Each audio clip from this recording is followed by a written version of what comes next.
At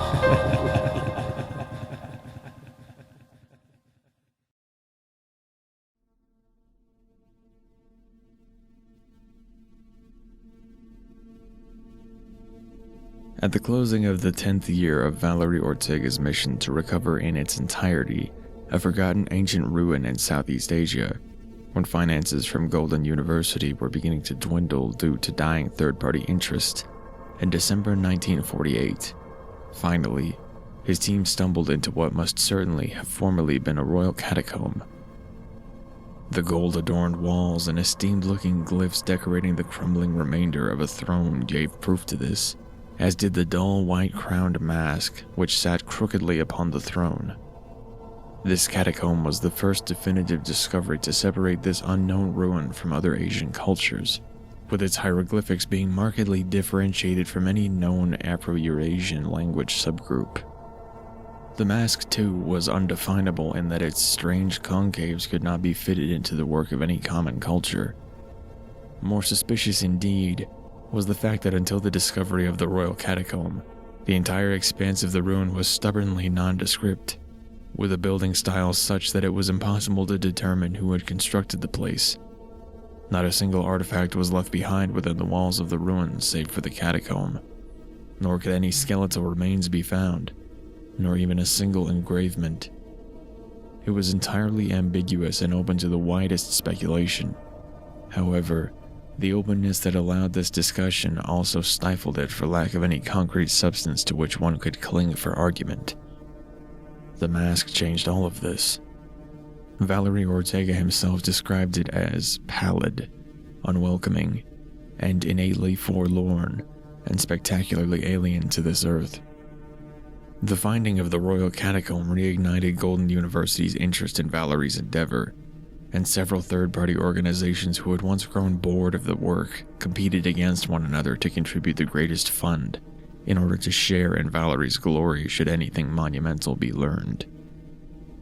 The mask was transported back to Golden University in 17th County, Michigan, where Valerie had made his dwelling before traveling abroad to Asia to investigate the recently propagated rumors of some hint of an ancient discovery. Then came the lengthy period of months during which Valerie refused the entry of any person into his study, where he obsessively examined the surprisingly nondescript and almost mocking mask. Colleagues of his spoke suspiciously and somewhat dejectedly of his efforts to glean some information from the pallid mask, and at length discussed their own interests in aiding him in his work. All the while, Valerie withdrew himself increasingly.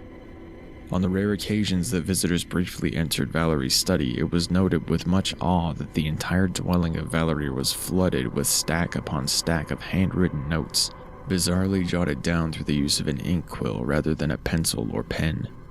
Aside from the notes, there were numerous hand-painted illustrations of Valerie's mask, with many of them appearing as a surreal interpretation, incorporating a menacing yellow-gowned being, specifically standing atop a high pillar above a non-Euclidean ancient city, with horizontal towers and mirrored doorways, among other peculiarities. Also notable was the depiction of twin moons or twin suns, as well as black stars. After 1 year, in the December of 1949, it became known that Valerie Ortega was ordering shipments of vague textbooks outside of Golden University's knowledge. Many a day, one could observe a mysterious black truck appearing on the road and inexplicably gaining access to university grounds. It would stop along the dirt road, only a number of yards away from one of the side entrances, and then Valerie would creep like a shadow to meet whomever was the driver, and they would hand to Valerie several dark books. It should be noted that around this time, Valerie's physical form was beginning to diminish with malnourishment, and grayness always surrounded his sunken eyes. In June of 1950, Valerie Ortega committed suicide by leaping from one of the university's high spires, to which no student should normally have access. His crippled body was found in the morning a number of hours after his rapid descent by one of his own colleagues, who was horribly shaken and appalled by the gruesome discovery. To this day, even in old age, that colleague remains unexplainably jarred by the sight, unable to sustain most basic human relations, for still, he is damaged to the core. When finally it was found prudent to pay a visit to Valerie's study, those who entered found that his fireplace was filled with the ashes of dozens of books, not to mention hundreds of pages of notes. However, the items that remained in the study gave more than enough evidence to ascertain Valerie's insanity. Intentionally, it seems, Valerie Ortega left on a wide table an array of notes and one copy of the abominable book, The King in Yellow, atop which sat the pallid mask that he had discovered just a year and a half prior. A chilling documentation in elegant print is as follows. The pallid mask I have found with my team in Southeast Asia, specifically East Timor, has imparted upon me a cosmic awareness of something larger than we can ever know. That is why I have taken it upon myself to dissect the annexes of archaic knowledge, the sources of which are debatable at best. What I have discovered in these miserable months is the existence of a superior being who once ruled at his immemorial city in his own realm, but whose power inverted at the advent of his sins, whatever those may have been. The tomes I have obtained in recent months have ascertained these hypotheses, especially the sole book I will leave for the discoverer's consumption, The King in Yellow. Though forbidden it may be, it has granted me insight into the key knowledge that I have lacked from the start.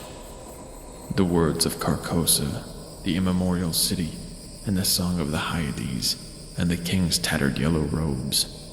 All of it, watched over by ominous twin suns and curious twin moons who rule over an infantry of black stars. I apologize for the omission of the majority of my collection, but I do not feel that the world is ready for what I've learned. Myself I have ended because I am not ready for the knowledge. The weighing power of Hastur, the Yellow King, is pressing upon my very core, and I feel his pulsing otherworldly presence at every corner and in every shadow.